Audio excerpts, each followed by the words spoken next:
Dans cette capsule, nous allons faire un rappel des rapports trigonométriques dans le triangle rectangle. Dans un triangle rectangle, il est possible de déterminer la mesure d'un côté ou d'un angle à l'aide des rapports trigonométriques. Il existe trois rapports trigonométriques, sinus, cosinus et tangente, et on va les revisiter dans cette capsule. Premièrement, le sinus d'un angle correspond au rapport entre la mesure du côté opposé à cet angle et celle de l'hypoténuse. Prenons par exemple dans le triangle en bas à gauche, l'angle A. Le sinus de l'angle A correspond à la mesure du côté opposé à l'angle A, c'est-à-dire le côté BC, que vous allez diviser par la mesure de l'hypoténuse, le côté AB. Si on s'est intéressé à l'angle B dans le triangle de droite, le sinus de l'angle B serait équivalent à son côté opposé, le côté AC, que vous auriez divisé avec l'hypoténuse, le côté AB. Ça, c'est pour le rapport sinus. Maintenant, allons voir le rapport cosinus.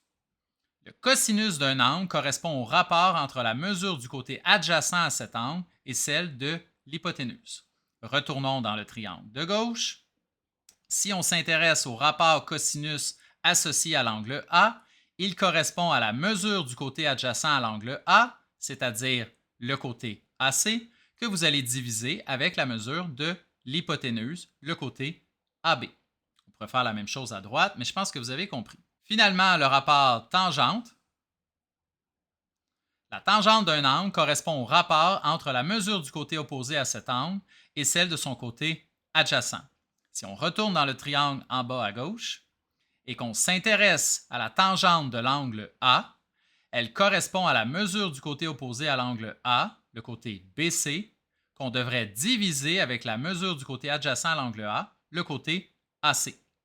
Grâce aux trois rapports trigonométriques, on pourra déterminer des mesures de côté et des mesures d'angle, ce qu'on va vous montrer dans les deux exemples au bas de la page. Dans les triangles rectangles ci-dessous, détermine la mesure demandée en utilisant le rapport approprié.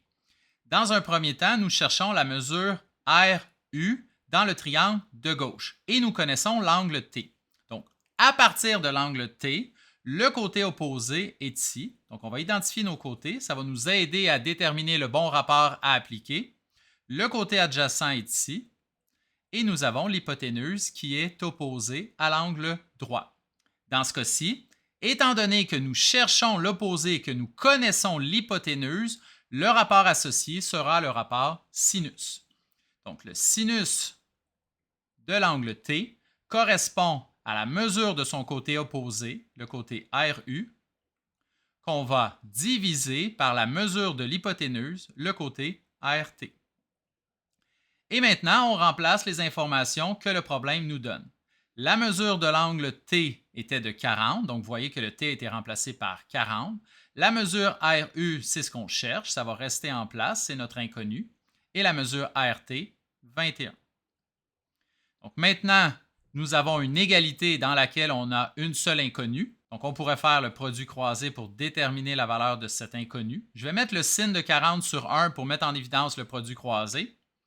Donc, on va faire 21 fois sin de 40 divisé par 1. Le divisé par 1 est évidemment optionnel, ne changera pas notre résultat ici. Donc, 21 fois sin de 40 est équivalent à la mesure RU, ce que nous cherchons, et ce calcul nous donne 13,5 cm. Donc, voilà pour le premier exemple. Allons voir le deuxième maintenant. Nous avons un triangle dans lequel on connaît deux côtés et on cherche la mesure d'un angle. Encore une fois, les rapports trigonométriques peuvent nous être utiles pour trouver la mesure de l'angle demandé. À partir de cet angle, on va identifier nos côtés. Donc, devant l'angle, c'est l'opposé. On n'en aura pas besoin dans notre problème étant donné qu'on ne le connaît pas et qu'on ne le cherche pas. L'adjacent est ici. Et nous avons l'hypoténuse qui est en face de l'angle droit. Donc, dans ce cas-ci, on va appliquer le rapport cosinus, étant donné que nous connaissons la mesure du côté adjacent et celle de l'hypoténuse.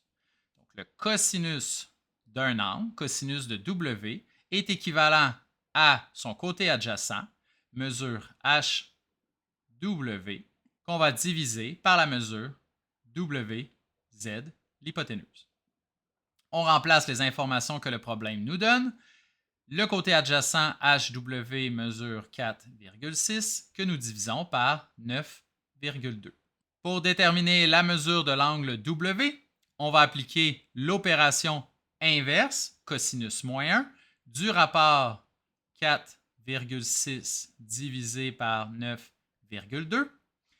Et ce calcul vous donnera 60 degrés. En résumé, n'oubliez pas que les rapports trigonométriques s'appliquent uniquement dans le triangle rectangle et que votre calculatrice doit être configurée en degrés pour pouvoir les utiliser. Merci et bon travail!